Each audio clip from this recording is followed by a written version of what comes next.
시청자 여러분 안녕하십니까? 한글날 특집으로 꾸며드리는 헬로티비 뉴스입니다. 세종대왕이 창제하신 한글이 국어사전뿐 아니라 영국의 옥스포드 사전에도 매년 오르고 있다는 사실 알고 계십니까? 물론 알파벳으로 바꾼 단어들인데요. 그만큼 우리 문화가 지구촌에서 소비되면서 우리말이 국제 공용어가 된다는 의미겠죠. 차선영 기자의 브리핑부터 보겠습니다.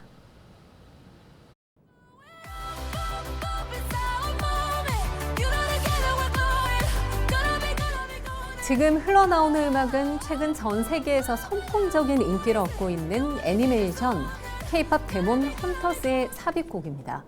K-팝, K-드라마, 그리고 애니메이션 등 이런 K 콘텐츠가 전 세계인의 호기심을 자극하며 한국어 교육 지형도 바꾸고 있습니다. 얼마 전 미국 명문 사립대인 코넬 대학교에서는 올해 들어 한국어 초급반에 역대 최다 학생이 몰렸다고 하죠. 학생들은 애니메이션 속 한국어 간판과 가사를 중심으로 한글을 배우고 있다고 하는데요. K 콘텐츠의 열풍으로 한국어를 배우려는 외국인 학습자가 폭발적으로 늘고 있는 겁니다. 한국어가 단순한 언어를 넘어 세계와 소통하는 문화 교류의 매개체가 되고 있는데요. 영어권에서 가장 권위 있는 사전으로 꼽히는 옥스퍼드 영어 사전에도 매년 한국어 단어가 신규로 등재되고 있습니다. 최근에 달고나, 형, 찌개, 노래방, 판소리 등 한국 문화에서 파생된 7개의 단어가 등재가 됐고요. K-드라마, K-팝부터 치맥과 대박, 먹방, 불고기, 갈비도 옥스퍼드 영어 사전에 올랐습니다. 한국어 교육 방식도 이제는 살아있는 언어와 문화 체험이 결합되고 있다고 하는데요.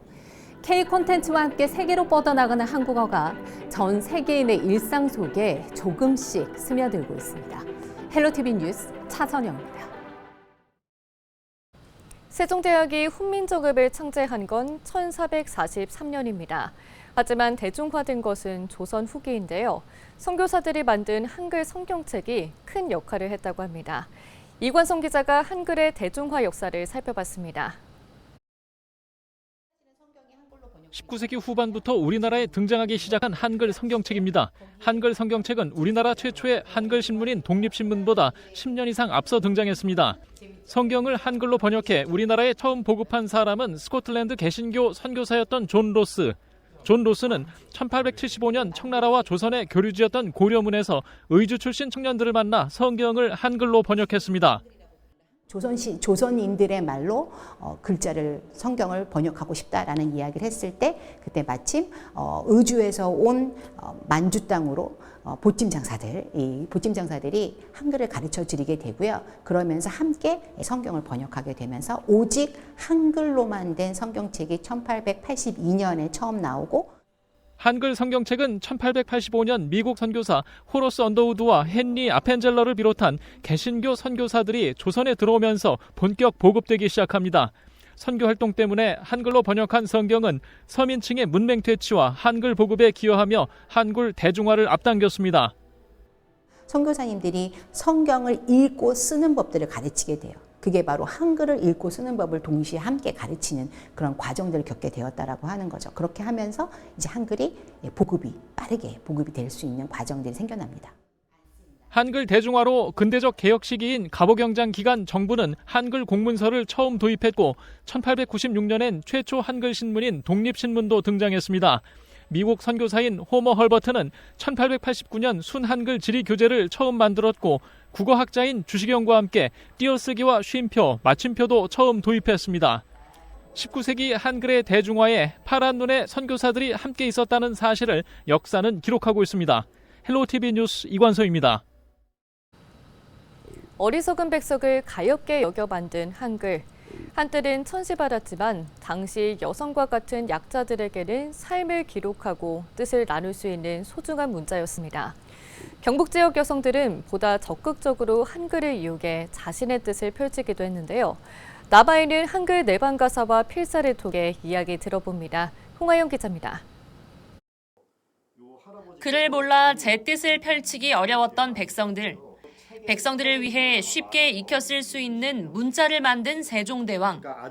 한때 언문이라 불리며 사대부로부터 천대받기도 했지만 여성을 비롯한 상대적 약자들에게는 자신들의 뜻을 쓸 수 있는 고마운 문자였습니다.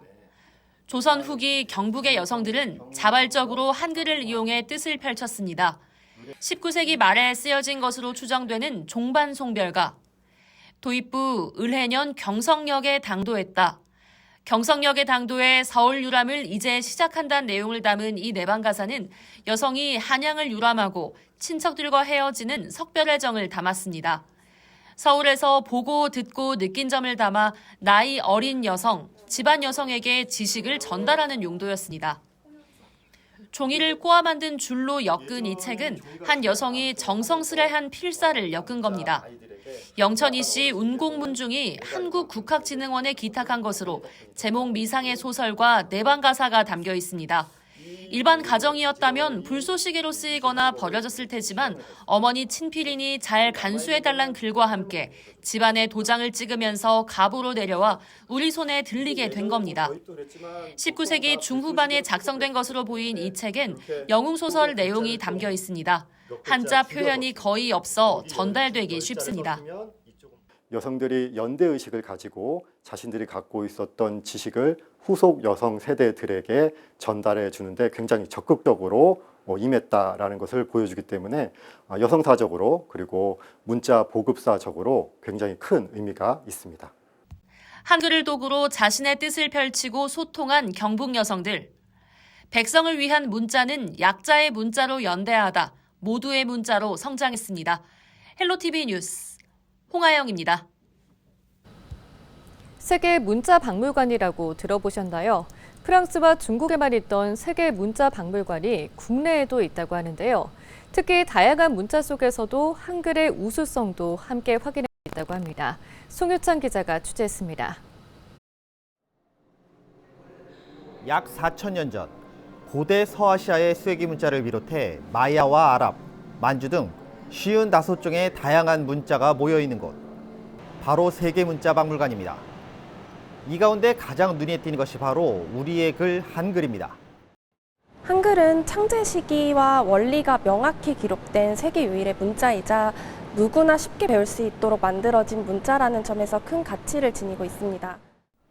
한글 창제 이전에는 중국의 한자를 그대로 쓰거나 한자의 소리와 뜻을 빌려서 만든 이두와 구결, 향찰로 우리말을 기록했습니다. 그러나 이들 문자는 교육의 기회를 받지 못한 사람들이 쓰기에는 어렵고 불편했습니다. 이에 세종은 백성이 쉽고 편하게 읽고 쓸 수 있는 문자를 만들었는데 이것이 바로 훈민정음입니다. 특히 이곳에는 조선시대 당시 평민 여성 장소사가 남긴 소송 문서가 있습니다. 당시 여성의 소송 참여를 법적으로 허용했지만 소장을 작성하는 일은 결코 쉬운 일이 아니었습니다. 글을 배우기 어려웠던 평민 여성들에게는 더욱 장벽이 높았을 것으로 보입니다. 이런 상황에서 한글 소지는 매우 특별한 의미를 갖고 있습니다. 한글이 만들어진 이유, 바로 이런 사람들을 위해서였기 때문입니다. 이곳에는 또 다른 한글인 훈맹정음도 있습니다. 일제강점기인 1926년 당시 교사였던 송암 박두성 선생이 시각장애인들을 위해 만든 점자 체계입니다. 현재는 이를 토대로 기존 점이 4개뿐이던 체계를 6개 점으로 바꿔 훨씬 많은 단어를 읽기 쉽게 만들었습니다. 세계문자박물관은 한글 전시 외에도 매년 한글의 우수성을 알리기 위한 활동도 하고 있습니다. 올해는 인천교육청과 한글로 세계로라는 문화행사를 열어 누구나 한글의 매력을 느낄 수 있는 다양한 프로그램을 진행합니다. 또 내년에는 훈맹정음 탄생 100주년을 맞아 시각장애인의 문자 문화에 대한 기획 전시도 준비 중입니다. 헬로티비 뉴스 송유차입니다. 우리나라에서 일하는 외국인 근로자가 100만 명이 넘는다고 합니다. 낯선 땅에서 힘든 노동을 이어가면서도 한국어를 배우고 지역사회에 적응하려는 이들의 노력이 우리 경제에도 큰 보탬이 되고 있는데요. 어두운 밤을 밝히는 외국인 근로자들의 한국어 야학 교실을 서경 기자가 찾아가 봤습니다. 평일 어느 저녁 시간, 강의실 안으로 외국인들이 하나둘 모여듭니다. 한국어 야학 수업을 듣기 위해 지친 몸을 이끌고 강의실을 찾은 겁니다. 오늘 수업의 주제는 요일. 일주일의 개념을 배우고 요일에 따라 과거와 현재, 미래형 회화를 실습하는 시간입니다. 이른 아침부터 8시간, 고된 업무를 마치고 난 뒤라 피곤할 법도 한데 학생들의 눈빛은 반짝입니다. 회화는 업무 능력으로 직결되는 중요한 요소인 만큼 하나라도 더 배우려는 열정이 가득합니다. 공부해서는 몰라요. 우리 한국말 머리 아파요. 반여름 지켜봐야 돼. 몰라요. 지금도 좋아요. 공부 후에 너무 좋아요. 네. 수업 교재는 온통 빨간색 동그라미 일색. 한자 한자 힘주어 눌러 쓴 글씨도 수준급입니다. 이곳 학생들 모두 한국어 토픽 시험에 도전하고 있습니다. 더 나은 일자리와 안정된 생활을 위해서입니다. 이처럼 외국인을 돕는 기관은 전국적으로 다양합니다. 교육뿐만 아니라 체류와 취업, 생활 전반의 어려움을 상담하고 더 쉽게 우리나라에 정착할 수 있도록 문화 교류를 돕습니다. 한국어 수업은 학생들의 이동 편의를 위해서 거주하는 곳에 직접 찾아가 맞춤형 교육을 진행합니다. 저희들이 지역사회에 같이 살고 있는 외국인 주민들에 대해서 따뜻한 시선과 그 다음에 포용력 있는 마음으로 그들을 보듬어 주셨으면 하는 바람입니다. 낯선 땅에서의 고된 하루. 쉼보다 배움을 택한 이들의 노력은 우리 사회에 또 다른 힘이 되고 있습니다. 헬로티비 뉴스 서경입니다. 영남이나 호남에 비해 강원도 사투리는 비교적 생소한데요. 특유의 억양과 어휘를 갖는 강릉말이 대표적입니다. 이런 문화와 역사가 담긴 고유한 지역말을 지키기 위한 노력이 이어져 주목받고 있습니다. 보도에 최성식 기자입니다.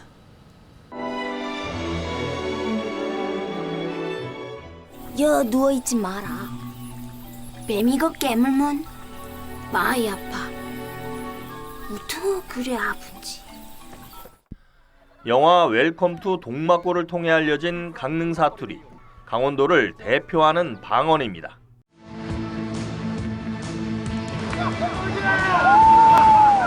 막아오라 그래. 야, 아들 막아오라 그래. 영화 강릉은 장소적 배경뿐 아니라 등장인물들의 대사 대부분이 강릉 사투리로 이루어져 깊은 인상을 남겼습니다. 백두대간에 가로막힌 데다 함경도와 경상도 사이에 놓인 지형 특성으로 다양한 문화가 섞이면서 독특한 강릉말이 만들어진 겁니다. 이런 강릉 사투리를 지키고 전승하기 위한 활동은 30년 넘게 이어지고 있습니다. 유네스코 인류 무형문화유산에 등재된 강릉단오제의 인기 프로그램 중 하나가 바로 강릉 사투리 경연대회입니다. 안녕하세요. 난요 서울서 온 앵두 아가씨래요. 옆집 할머니가 야는 입술이 어떻게 이리 앵두 같나? 이러니 내가 앵두가 됐지 않소. 강릉 사투리로 풀어내는 갖가지 사연과 이야기는 강릉말 특유의 매력에 빠져들게 합니다. 이 대회 수상자들이 만든 사단법인 강릉말 보존회는 강릉방언 대사전부터 시집과 동화, 강릉 사투리 대회 모음집까지 발간했습니다. 지역 노인대학에서는 강릉 사투리를 지키고 계승하기 위한 특별한 수업도 진행됩니다. 자기 동네에서 쓰던가 또 다른 데서 시집을 와서 여기 살면서 그 지역의 사투리 이런 것을 서로 대화로서 한번 나눠보자. 이렇게 일상생활에서 한번 대화를 할 수 있는 그런 기회를. 하지만 도시와의 물결 속에 강릉말을 쓰는 이들이 점차 줄어들고 있는 상황. 고유한 지역 말을 지켜내고 이를 전승하기 위한 실질적인 방안 마련이 필요해 보입니다. 강원도 강릉에서 헬로티비 뉴스 최성식입니다.